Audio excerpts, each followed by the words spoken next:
proposer à tous les participants ici de réagir. Alors, il y a peut-être deux types de choses. Il y a peut-être des questions vraiment directes adressées, compris des questions de précision, de compréhension, et il y a peut-être des commentaires ou des témoignages ou des idées dans la discussion. Donc, si c'est les questions, hop, on vous repasse le micro. Et si c'est des interventions, là, pas forcément. En fait, on peut faire circuler aussi le micro. Donc, oui. Ce serait plutôt une envie d'intervention courte sur le tout début de cette matinée concernant le rôle de nos écoles et de l'éducation nationale en particulier sur le développement de la culture scientifique chez les enfants et chez les adolescents. Un sujet m'a particulièrement interpellé cette année et l'année dernière, c'est l'enseignement de la mécanique et de l'énergie. Et pourquoi ? Parce que entre le collège et la classe de première en lycée, on demande aux enfants de débattre sur la notion d'énergie sans que l'on n'aurait jamais défini ce que c'est qu'un joule, ni comment le concept d'énergie est né dans la communauté scientifique du passé. Les enfants en souffrent. Ils sont dégoûtés de la physique et je peux affirmer sans trop me tromper que c'est une des raisons principales de la désaffection de la jeunesse pour les sciences.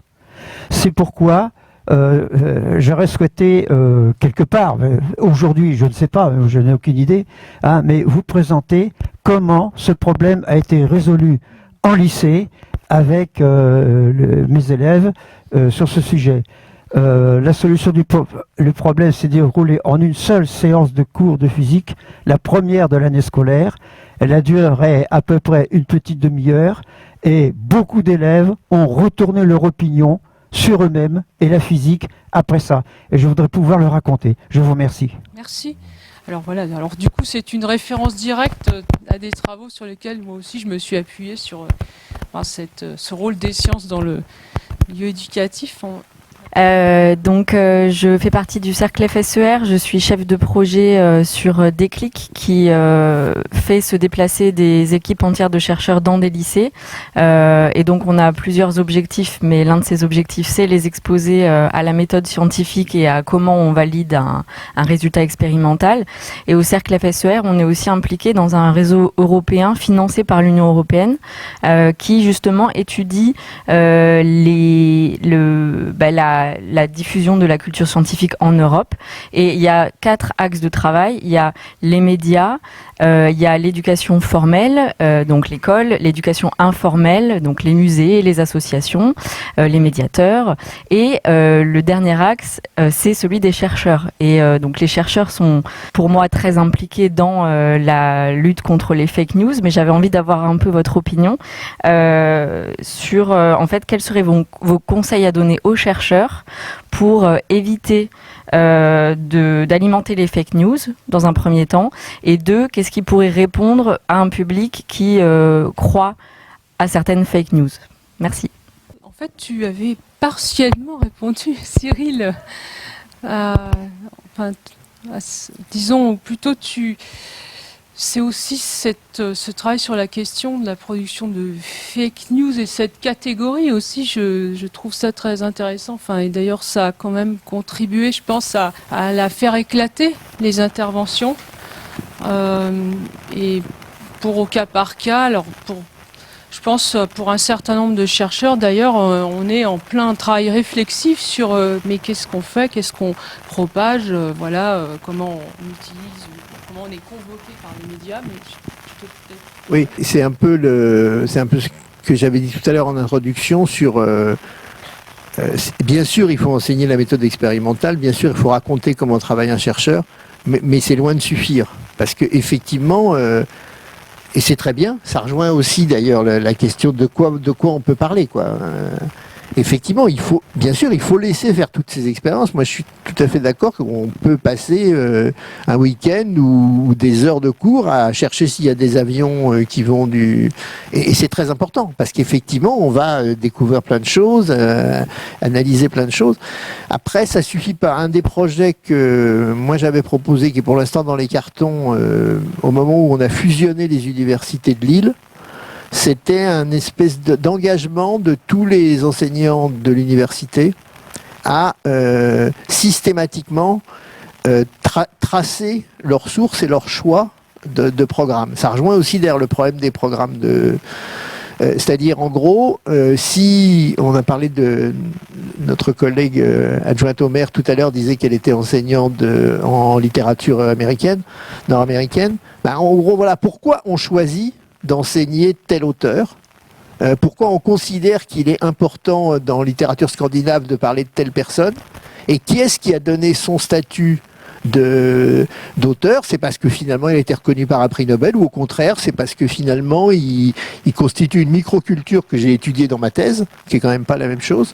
Donc effectivement le truc qui suffit pas, l'idée qu'il faut comprendre, c'est que ça suffit pas de dire une petite expérience va nous prouver que la Lune est plus brillante que Mars, ou une petite expérience va nous prouver que la Terre est ronde. L'histoire on va regarder le ligne de l'horizon, etc. machin. De toute façon, il faut faire passer le fait que c'est une activité sociale, la recherche, qui a des contextes, qui a une érudition de l'histoire. En fait, si on sait que la Terre est pas plate, c'est parce que ça fait 50 000 ans qu'on accumule des expériences de tas de sources, de tas d'origines, elles sont pas séparables les unes des autres. Évidemment, l'ombre de la Terre sur les éclipses de lune, évidemment, la Terre tourne pendant que l'éclipse a lieu, donc ça prouve que c'est pas seulement un disque. Enfin bon, et donc tout le problème, c'est qu'on peut pas. Il ne faut pas traiter le problème de l'enseignement disons de la vision du monde simplement par des petites expériences dissociées, quoi. Ça c'est très clair. Il faut qu'on se préoccupe de pourquoi on choisit de parler de telle chose. Il faut qu'on se préoccupe de dans quel contexte ces choses-là existent. Voilà, c'est vraiment ça, quoi. En fait, c'est cette idée de la croyance qui me semble aussi avoir été très très mal posée dès le départ. Si bien même qu'elle est devenue un petit peu un fonds de commerce, cette opposition entre science et croyance. C'est devenu un fonds de commerce. Certains auteurs, je ne vais pas être méchant et donner trop de noms, mais bon, bref. En fait, moi, pourquoi je fais des sciences de l'information ou de la communication ou de la sociologie de la communication, je suis relativiste, attention, je suis constructiviste, je suis même un dangereux relativiste radicalisé, bon bref. Mais pourquoi je fais de la sociologie de la communication? Parce que je crois. Et je crois que c'est une forme de savoir qui a une utilité sociale spécifique, qui devrait peut-être être un petit peu plus entendue. Voilà. Alors, c'est aussi la raison pour laquelle, par rapport aux fake news, j'essaye de ne pas être trop arrogant en mobilisant mon savoir théorique qui finalement est très spécifique, parce que je suis aussi heureux que pour une fois, les champs sociaux non scientifiques posent une question aux sciences sociales au travers des fake news. Voilà. Bon, même si j'aime bien changer la question un petit peu avant d'y répondre. Je ne sais pas si... oui, ça... Voilà. Mais on ne peut pas dissocier purement et simplement énoncé scientifique et énoncé croyant. Ça, c'est une construction intellectuelle, historique, qui date d'il y a 2 siècles, qui est l'idéal révolutionnaire, peut-être, l'idéal des Lumières, qui a des explications socio-historiques, mais qui aujourd'hui entrave, je pense, la pensée de la société contemporaine. Voilà, on pourrait le dire un petit peu comme ça. Oui, Matteo Merzagor, Association Trace. Juste une micro-réponse parce que je vais intervenir cet après-midi sur ces thèmes, le rôle du chercheur. Une des réponses que j'aimerais apporter, c'est il y a aujourd'hui énormément de dispositifs qui sont mis en place pour équiper les chercheurs pour mieux parler au public, pour mieux convaincre. Je crois qu'on est très limité sur ça. C'est dont on a besoin maintenant, c'est d'équiper les chercheurs à savoir écouter le public, donc mieux comprendre le public. Et cette idée de s'occuper des infox comme quelque chose qu'il faut convaincre et non pas comprendre pourquoi, donc là c'est une vraie manque. Le chercheur n'est pas équipé pour comprendre pourquoi le public pense différemment que lui. Et ça c'est une première chose. Par contre, j'avais une question. Il me semble qu'on se focalise beaucoup quand on parle d'infox sur les contenus de l'information. Si c'est vrai, fausse, quoi. Et non pas à quoi ça sert, comment c'est utilisé cette information. J'étais très sensible à l'intervention sur la radicalisation et j'aimerais poser, demander une réflexion sur ça. C'est-à-dire la raison de beaucoup de ces fausses croyances ou quoi que ce soit, c'est la construction d'un lien social. C'est-à-dire que les gens se retrouvent autour de ces choses et les briser en s'occupant que du contenu et non pas de la raison pour laquelle on les suive, ça risque aussi de créer des brisures de la communauté dans laquelle on se retrouve. Et la raison pour laquelle les réseaux sociaux sont si importants dans la diffusion de ces informations, c'est parce que les réseaux sociaux, c'est la construction d'une communauté. Et donc, il me semble que peut-être parfois on mélange attaquer le contenu de l'information ou attaquer la raison pour laquelle cette information est là, qui parfois n'a vraiment rien à voir, mais strictement rien à voir avec son contenu. Et c'est le cas, je trouve, je crois, des platistes. Des flatistes. La question, la Terre est plate ou pas, c'est complètement un influent par rapport à la raison pour laquelle cette information se diffuse. Ça les intéresse pas si c'est plate ou pas. Ça les intéresse vers des gens avec lesquels échanger. Oui, et puis c'est la suite de ce que disait Cyril. Et c'est d'ailleurs pour ça que nous, on a choisi ce titre, favoriser, susciter la curiosité, etc. C'est-à-dire qu'en fait, il faut pas, ça n'a aucun sens, effectivement, de parler globalement des infox.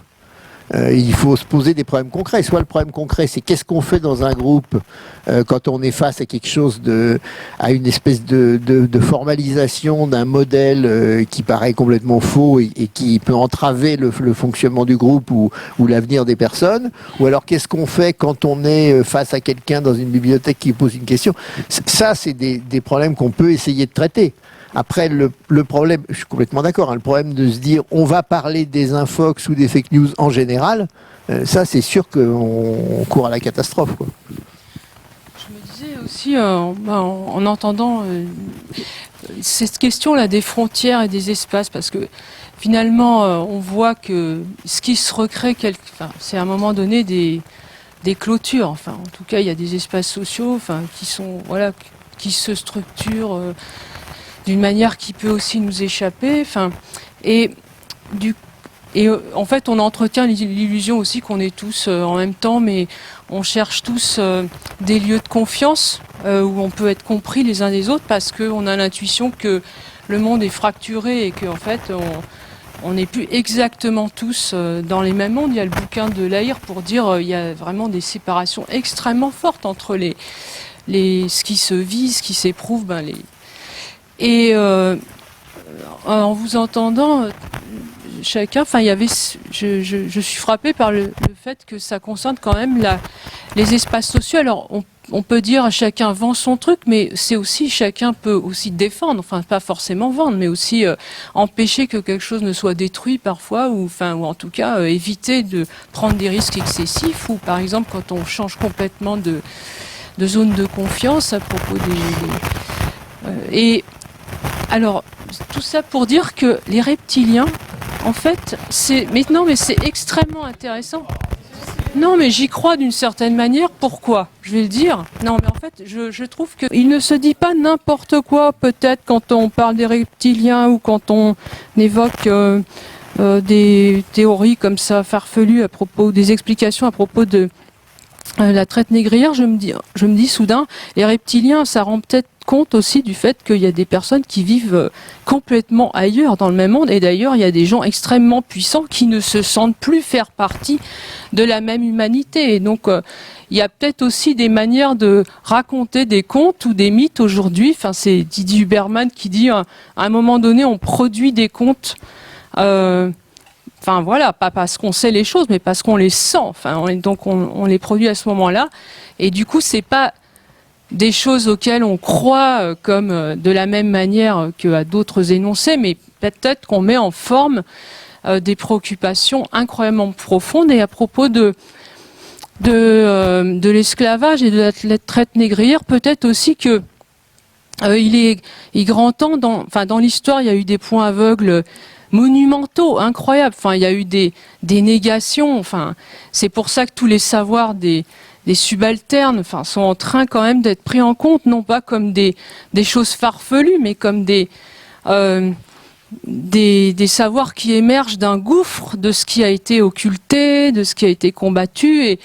Et je suis entièrement d'accord avec cette idée que, du coup, au lieu de faire semblant qu'on est tous d'accord et que tout le monde fait partie exactement du même monde, il y a des personnes et il y a des groupes dont l'histoire a été niée, et qui ont été confrontés à un mensonge pendant des siècles, au fond. Et c'est extrêmement intéressant de le traiter sous forme de débat et de la discussion qui font peut-être remonter de quoi discuter ensemble. Moi, je voulais juste revenir, Alain, tu as cité l'étude, la Conspiracy Watch, sur l'enquête sur les complots. Je ne sais pas si vous avez vu cette enquête, Alain, on a cité pas mal de résultats. On donne soi-disant 10 théories complotistes. C'est ça, il y en aura une dizaine, et on leur met une note. Moi, ce qui m'a embêté, c'est que j'étais d'accord avec au moins 3 des complots. C'est-à-dire qu'en fait, les trucs sont très très mal formulés, et notamment, par exemple, je me souviens plus des exemples, mais je pense au vaccin.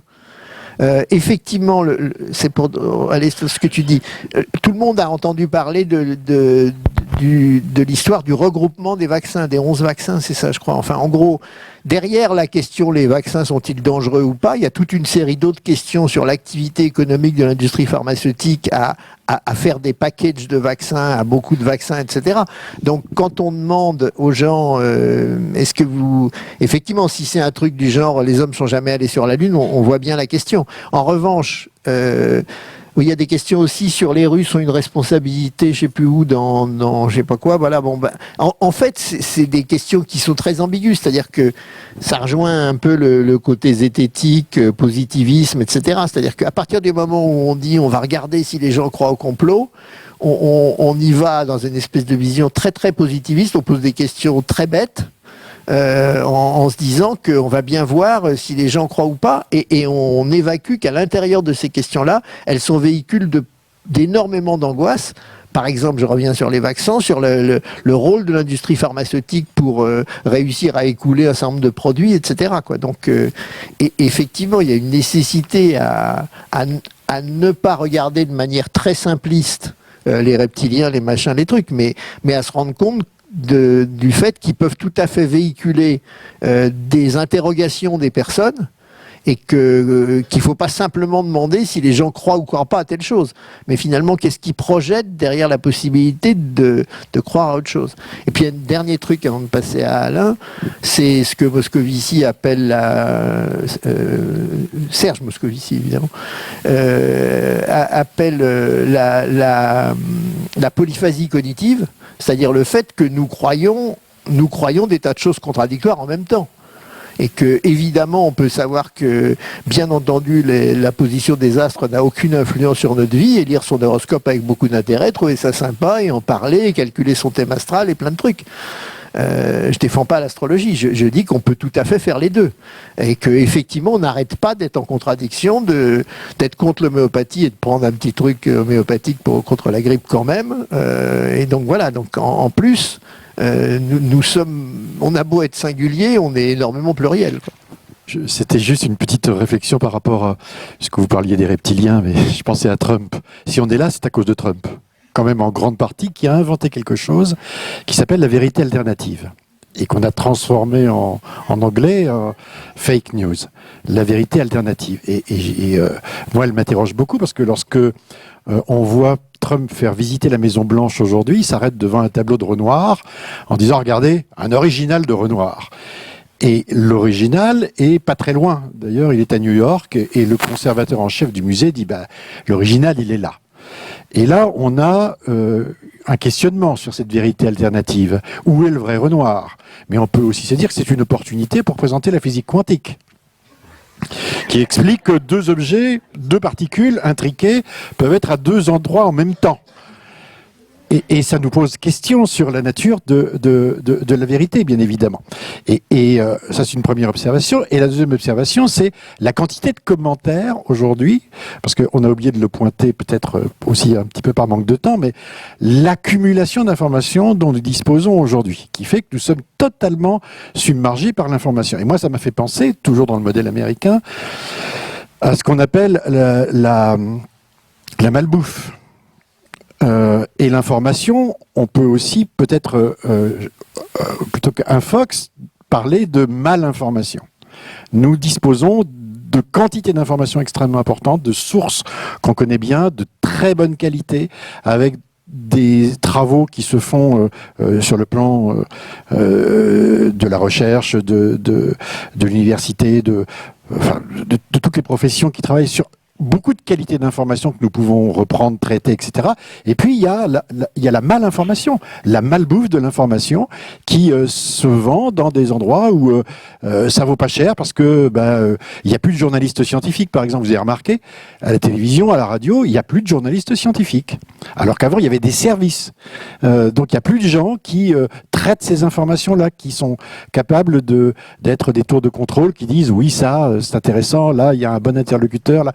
Donc, le tout voto est arrivé dans l'information, je dirais, de grande surface. Et l'information de grande surface est en compétition pour le plus grand nombre au prix le plus bas. Voilà, c'est juste petite réflexion. François Moreau de la ville de Paris. D'abord, un grand merci à tous les intervenants ce matin et donc à l'AFA pour avoir organisé cette belle journée. J'ai une question pour notre intervenant de l'Institut des systèmes complexes. J'étais quand même assez étonné des chiffres que vous avez donnés à la fin, les proportions finalement assez faibles de tweets ou de retweets véhiculant des fake news. Et donc, bon, c'est moins votre boulot peut-être d'informaticien, mais est-ce que vous êtes interrogé sur le pourquoi on a ces stats-là? Est-ce que ça tient finalement à Twitter, qui est peut-être un média plus utilisé par des gens qui sont déjà à un niveau, je sais pas moi, d'éducation sociologiquement moins vulnérable aux fake news? Est-ce que ça tient à la cohorte? Vous parliez d'1 million de comptes que vous avez choisis autour des politiques, donc est-ce que c'est ça aussi? Ou est-ce que c'est la France qui est plus rétive aux fake news que les États-Unis, comme on a vu dans le cas de Trump? Enfin voilà, comment on peut expliquer le faible taux de tweets par rapport à l'enjeu dont on parle quotidiennement aujourd'hui dans les médias et qui est l'objet de la discussion ce matin? Il y a surtout deux choses. Alors d'abord, la première chose la plus rigolote, en fait, c'est sur le thème de est-ce que c'est des gens qui seraient plus éduqués d'une façon ou d'une autre? Ouais. C'est bon là maintenant? C'est pas forcément le fait qu'ils soient plus critiques face aux fausses informations, notamment on a des catégories, genre, les personnes qui sont dans une communauté politique, les gens qui sont dans notre dispositif mais qui sont pas dans une communauté. Mais en fait, par exemple, nous on a vu que les gens qui partageaient le moins de fausses informations, c'était les gens qui n'étaient pas dans une communauté, du coup les gens qui sont pas très politisés, par exemple. Et du coup, alors qu'on pourrait, intuitivement, moi j'aurais pensé que ce serait peut-être plus les cœurs des communautés, les gens qui sont plus intégrés au réseau, qui seraient les plus éduqués, qui passeraient le moins de fausses nouvelles. Donc déjà, le fait que c'est pas forcément très intuitif. Et ensuite, en termes de quantité, il y a forcément un gros biais sur qu'est-ce qu'on qualifie comme fausse information. Là, la seule chose qu'on a utilisé, qu'on a mobilisé, c'était les URL qui avaient été collectées à la main par les décodeurs. 137. Non, en fait, il y a 137 histoires, mais pour ces 137, il y a 5000 URL, qui peuvent être des pages Facebook, des vidéos YouTube, des comptes Twitter, voilà, ce genre de choses. Mais si je fais... je peux aussi avoir je peux parler de fausses informations en parlant avec un hashtag, en parlant avec n'importe quoi, sans mentionner cette URL. Du coup, déjà de base, il y a le fait que ce soit Le Monde, et que Le Monde n'a pas toutes les fausses informations qui existent sur Terre. Il y a le fait qu'on se base sur des URL. Mais même s'il y a tout ça, ce que je trouve intéressant à noter, c'est quand même l'ordre de grandeur. C'est pas sur du 50% du contenu, on n'est pas sur du 20% du contenu, on est moins de 0,1% du contenu. Du coup, je sais que c'est forcément plus important que ça, c'est une borne inférieure. Il y en a forcément plus, mais voilà, c'est pour essayer de donner un peu, de dégrossir un peu les ordres de grandeur qu'on pourrait avoir sur ce qui existe. Du coup, c'est ces deux points-là, c'est que le fait que c'est pas forcément des gens plus éduqués, ou en tout cas, c'est pas forcément ceux qu'on pourrait penser comme plus résistants. Et après, il y a forcément plus que ce que je vous ai annoncé là, mais je pense que c'est pas forcément tant que ça. Et le pourquoi, aucune idée. Il y a sûrement un biais sur la méthode de capture. Là, comme je peux pas, j'ai rien pour vous répondre là-dessus. Bonjour, Guillaume Lègle. Je me permets de faire quelques réactions que j'ai eues en écoutant les différentes interventions, en particulier sur les critiques, la dimension critique. Donc il y a plusieurs termes qui ont été associés. Il y avait critique de la représentation, critique des institutions. Alors pour moi, bêtement et méchamment, je fais une association simple. C'est une critique en réalité de la médiation, de quelque forme de médiation, qu'elle soit journalistique, qu'elle soit institutionnelle, qu'elle soit scientifique. C'est la question de cet accès à l'information et du fait que pour avoir une information, en réalité, on passe toujours par un intermédiaire, par des formes qui sont différentes. Et moi, il y a quelque chose qui m'a un peu étonné, c'est qu'on a parlé de la croyance, mais en contrepartie, il y a toujours la question de la confiance. Et on n'a jamais questionné le rapport à la confiance. Alors voilà, je donne des éléments de terminologie en prudence, méfiance, un rapport à la confiance qui est un engagement minimal, mais d'un côté comme d'un autre, on n'a pas le même positionnement. La prudence, c'est plutôt positif. La méfiance, on a déjà un a priori, on a la présomption d'une faute. Ça peut expliquer certaines prises de position par rapport à certaines informations. Confiance et défiance. Le fait qu'on s'abandonne totalement à une information et que par opposition, il y a des gens qui vont rejeter totalement, qui ne vont pas chercher à écouter. Et puis, il y a ce régime de demi-confiance entre l'indulgence et le déni. C'est dont parlait Olivier, c'est le fait qu'on croit des choses sans tout à fait y croire. Et pour moi, ces notions sont importantes au sens où, par rapport au rapport justement qu'on entretient avec la médiation, il y a un risque, c'est justement de naturaliser ce rôle de médiateur en lui donnant une posture de personnes qui seraient amenées à avoir systématiquement la vérité. Je ne sais pas si j'arrive à être clair par rapport à ça. Et moi, ça me pose des soucis, notamment pour ce qui est de la formation aux médias, qui est présentée comme la panacée. Il faudrait éduquer aux médias, il faudrait éduquer à ceci. Alors moi, j'ai été animateur, j'ai éduqué aux médias, etc. Je me suis aperçu, avec le public que j'avais, que les croyants, enfin les crédules entre guillemets, c'était pas forcément les gens qui étaient les moins formés aux médias. Au contraire, ceux-là, ils avaient une réaction de suspicion par rapport aux médias. C'était les gens qui avaient une familiarité avec les médias, ce qui facilitait la croyance parce qu'ils reconnaissaient des codes. Pour en revenir, par exemple, sur l'idée des platistes, on fait une caricature, ils seraient assez mauvais. Ils connaissent très très bien les codes de la science, l'expérimentation. Ils mettent en place une communauté des pairs. Ils ont un discours épistémologique. On ne peut pas dire que ce sont des ignorants en matière de science. Ils se l'ont approprié. Et c'est plus la question de la confiance. Ils rejettent pour la plupart l'institution scientifique parce que c'est une institution, parce qu'elle est soumise au gouvernement, parce que, etc. Donc voilà, c'est ce rapport à la confiance que je voudrais replacer dans la question de la crédulité. On en a parlé quand même, c'est vrai. Alors, c'est-à-dire c'est toujours difficile de faire après des plaidoyers pro domo, mais en fait il y a aussi cette question de l'intermédiaire de confiance, le fait que Ciel Espace a été identifié comme source, donc du coup il y a eu un investissement de confiance, et je pense aussi que je suis d'accord, hein, vraiment, dans la matinée je trouve qu'on a vu se dessiner comme ça cette question, des espaces dans lesquels on est, pour pouvoir avoir confiance, et de la nature de certaines questions qui sont posées ou de certaines thèses qui témoignent en effet non pas de savoir qu'on saurait comme ça parce que tel énoncé nous semble pertinent, mais parce que effectivement c'est dans un rapport de confiance ou de méfiance qu'on se situe. puis, je sais pas si c'est un résumé, enfin, ça revient dans ma tête régulièrement, c'est qu'en fait, c'est une évidence. C'est pas parce qu'on propage quelque chose et même qu'on a du plaisir ou de l'intérêt à propager un truc qu'on y croit. Ça, c'est une première chose. Deuxièmement, c'est pas parce qu'on croit pas à un truc qu'on n'y croit pas quand même. Moi, j'ai très frappé. En ce moment, sur la une de France Info, le site web, vous avez une vidéo, un micro-trottoir sur l'homme a-t-il marché sur la Lune, qui doit être un 5-6 minutes. Je vous conseille vraiment de le voir parce qu'on sort de là, on est complètement perdu. C'est un journaliste il a un petit panneau, je crois qu'il est gare de Lyon, je sais pas où, et il demande à des individus normaux qui sortent du...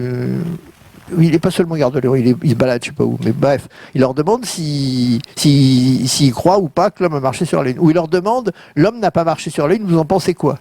Et ça crée un dialogue complètement surréaliste, je vous conseille de le voir, c'est assez étonnant, parce que la personne en face se demande d'abord pourquoi on lui pose cette question-là, mais enfin elle accepte quand même de répondre en disant oui ou non. Puis après, on part dans une discussion où finalement on comprend bien que finalement c'est pas normal de croire qu'ils n'ont pas marché, mais d'un autre côté l'intérêt c'est qu'on dise qu'ils n'ont pas marché. Mais finalement on discute du fait qu'effectivement qu'on a créé un événement autour d'un sujet, voilà. Et pour moi c'est vraiment ça. Le truc c'est que le cœur du débat, c'est très très peu, sauf des cas très particuliers, finalement c'est très très peu est-ce que les gens croient ou pas à ces trucs-là. C'est plutôt tous les bénéfices, tous les mécanismes qui font que effectivement, plus ou moins consciemment, en partie ou en totalité, on fait circuler des choses dont on sait qu'elles sont partielles, déformées, dont on le sait qu'elles ont pour effet de produire un but qu'on considère comme nous apportant un bénéfice, etc.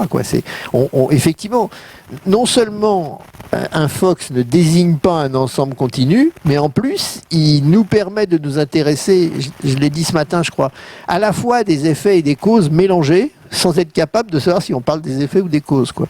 Donc c'est vraiment ça. Et en tout cas, il faut abandonner le truc. Il s'agit de lutter contre des gens qui croiraient des choses fausses.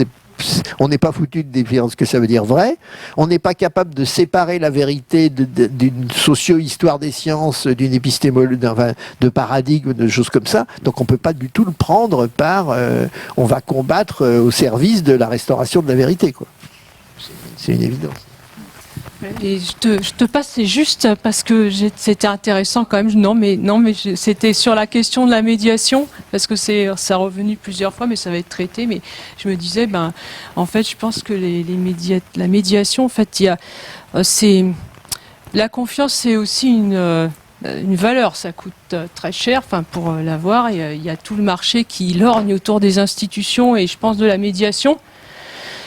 Comme des lieux où il y a encore à gratter des moyens de stimuler des marchés, etc. Donc je pense que c'est pour ça que tout le monde ne cherche pas à vendre. Je pense qu'il y a aussi beaucoup de personnes, beaucoup de monde, comme la médiation. Ouais. Que les médiateurs aussi, en fait, il y a un peu une manière d'être qui est toujours dans la modestie, dans l'autocritique, et qui n'est pas du tout l'équivalent des marchands de doute, par exemple. Et alors qu'en fait, c'est la médiation scientifique, culturelle, etc., ils ont un trésor qui est la confiance, justement, du public qui est en face. Merci. Oui, je voulais revenir aussi sur une idée, parce qu'on parle beaucoup de platistes, on a parlé un petit peu de reptiliens, c'est assez intéressant tout ça. Mais ce qui est marrant, moi j'observe la zététique, les militants scientistes sur Facebook notamment, qui sont très très actifs, qui ont des pages un petit peu partout. Et en fait, je les vois beaucoup parler un petit peu de reptiliens, donc de Poutine, mais surtout beaucoup de platistes. Et je me demande, en fait, à quel point les zététiciens, c'est comme ça qu'ils se nomment, créent l'image d'un autre qui croit à la Terre plate, alors que moi-même, je n'ai jamais rencontré de personnes qui croient en la Terre plate. Je n'en connais pas autour de moi, je ne l'ai jamais entendu. Est-ce qu'il y a quelqu'un qui croit en la Terre plate ici? Bien sûr, personne ne va se désigner. Mais voilà, donc ce que je me demande, c'est à quel point ce type de discours crée l'image de l'autre, une image artificielle de l'autre, pour pouvoir se mettre... Oui, je vais faire parler... D'accord. Pour pouvoir se mettre en valeur soi, par rapport à une image dégradée de l'altérité. Voilà une question qui m'intéressait. Puis on parlait de la vérité tout à l'heure, où le vrai, le faux, c'est pas tout à fait la traduction de fake, hein, il y a un problème de traduction, mais c'est ce rapport binaire à la vérité. Entre deux catégories, le vrai, le faux, et comme si finalement ce qui est faux ne peut pas être vrai, et ce qui est vrai ne peut pas être faux. C'est une vision très très binaire, et je vais peut-être apparaître un petit peu provoquant ici, mais en réalité, quand on est producteur de savoir scientifique, on n'utilise jamais l'idée de vrai ou de faux. On va parler de méthode. On va justifier des moyens par lesquels on a construit un énoncé scientifique, quel qu'il soit, ou une image en astronomie, par exemple. Et je vois mal un scientifique en colloque face à des pairs. Il y a quelqu'un dans la salle qui lui demande « Mais pourquoi vous affirmez A ?» Et le mec donc, qui présentait son travail, il va dire « Parce que A est vrai ». Voilà, ça se fait jamais. On va parler de la méthode, des moyens par lesquels on a obtenu un résultat. Le vrai et le faux, en fait, ce sont des notions dont on se fout assez royalement finalement quand on produit les savoirs scientifiques. Voilà qui peut avoir l'air provoquant. On va utiliser d'autres notions, le plausible, l'adapté, le fiable, le robuste, peut-être le sérieux, etc. Tout un ensemble d'autres désignations. Voilà. Et puis, par exemple, le vrai et le faux, je vais poser une question à Alain Sirou. Je voulais la lui poser depuis très longtemps. Pluton, alors, c'est la 9e planète du système solaire ou pas ? J'ai pas très bien suivi. Et c'est leur... Non mais ça l'était. André Braic, qui n'est plus là, dirait c'est la première planète naine, donc elle a été déclassée de dernière à première. Non, ce que tu dis me fait réagir sur la science, parce qu'en fait, en tant que journaliste, qu'on nous demande très souvent, c'est mais présentez-nous une découverte. C'est le mot découverte. C'était le vieux mot de De Gaulle, quoi. C'est chercheur qui trouve plutôt que des chercheurs qui cherchent. Enfin, je ne sais plus quel était le mot exact, mais c'est la fascination de la découverte. Et en fait, c'est extrêmement difficile d'arriver dans une agora pour expliquer qu'on a fait une anti-découverte. C'est-à-dire qu'il y a une expérience qui a eu lieu pendant 10 ans et on n'a rien trouvé. Extrêmement difficile à vendre. Pourtant, c'est le cas d'un grand nombre de recherches aujourd'hui sur la matière noire, par exemple. Ça fait 15 ans ou 20 ans qu'il y a des expériences qui se déroulent et ils ne trouvent rien. Et comment aujourd'hui faire la une d'un magazine ou la une d'une information en disant « on n'a rien trouvé ». Pourtant, c'est de la science. C'est-à-dire, la science par essence expérimente, etc. Puis on trouve pas. Donc il y a bien évidemment le doute. Est-ce qu'on a suivi la bonne piste? Et puis l'autre chose qui est extrêmement difficile à dire, c'est de dire que finalement ce qu'on a découvert là, c'est une vraie découverte. Hein, c'est que ça ne marche pas dans ce sens-là. C'est qu'on comprend mieux notre degré d'ignorance. Et ça, c'est aussi quelque chose qui est extrêmement difficile à faire passer dans l'agora publique parce que c'est la valeur positiviste de la science qui est, elle découvre, elle expérimente sans cesse, elle repousse les frontières, elle échoue, mais en même temps, et bon, ça c'est pour de la science dure, si je puis dire, et moi ce que je sens aujourd'hui, mais on en est tous victimes, dans le domaine en particulier, je pense au domaine spatial, qui est dans lequel je vois le retour de la propagande sans qu'il y ait de guerre froide ou sans qu'il y ait de guerre chaude. Aujourd'hui, on nous demande de venir sur des plateaux pour expliquer en quoi l'annonce d'Elon Musk de créer des colonies martiennes est sérieuse ou pas. Et effectivement, on est dans le niveau de la propagande. Et c'est pas une explication scientifique, c'est une explication économique, sociologique, politique, enfin géopolitique, etc. Donc c'est extrêmement compliqué à décoder. Comme d'ailleurs dans le domaine climatique où on dit en 2 minutes des conneries, mais il faut 20 minutes pour expliquer en quoi c'est une connerie. Et donc à cet endroit-là, en fait, on a beaucoup de difficultés à expliquer comment fonctionne la science de façon extrêmement courte, de façon extrêmement pertinente et exprimer ce doute qui est consubstantiel à cette activité. On se retrouve à 14h.